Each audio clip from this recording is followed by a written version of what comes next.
आइए आज हम रामचंद्र शुक्ल के हिंदी साहित्य के इतिहास में काल विभाजन संबंधित बातों की चर्चा कर लेते हैं। वे क्या कहते हैं, किस प्रकार से इसको समझाते हैं, कैसे इसकी उपयोगिता है, बहुत महत्वपूर्ण है, परीक्षा की दृष्टि से बहुत महत्वपूर्ण है, इस पर ध्यान दीजिएगा। चलिए, वे कहते हैं जबकि प्रत्येक देश का साहित्य वहाँ की जनता की चित्तवृत्ति का संचित प्रतिबिंब होता है, तब यह निश्चित है कि जनता की चित्तवृत्ति के परिवर्तन के साथ साथ साहित्य के स्वरूप में भी परिवर्तन होता चला जाता है।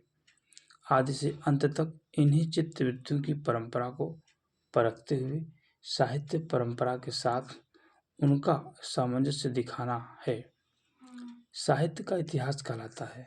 फिर से ध्यान दीजिए, आदि से अंत तक इन्हीं चित्तवृत्तियों की परंपरा को परखते हुए साहित्य परंपरा के साथ उनका सामंजस्य दिखाना ही साहित्य का इतिहास कहलाता है।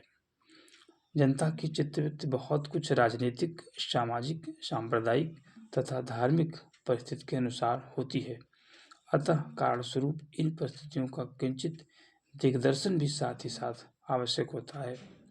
इस दृष्टि से हिंदी साहित्य का विवेचन करने में यह बात ध्यान में रखनी होगी कि किसी विशेष समय में लोगों में रुचि विशेष का संचार और पोषण किधर से और किस प्रकार हुआ। अब आगे उपयुक्त व्यवस्था के अनुसार हम हिंदी साहित्य के 900 वर्षों के इतिहास को 4 कालों में विभक्त कर सकते हैं। आदिकाल, वीरगाथा काल, संवत 1050 से 1375।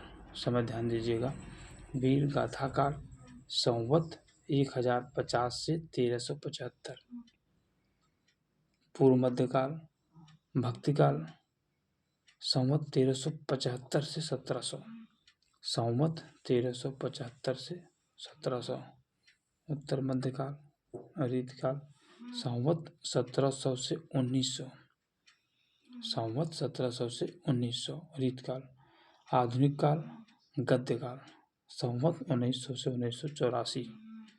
आधुनिक काल को गद्यकाल संवत 1900 से 1984।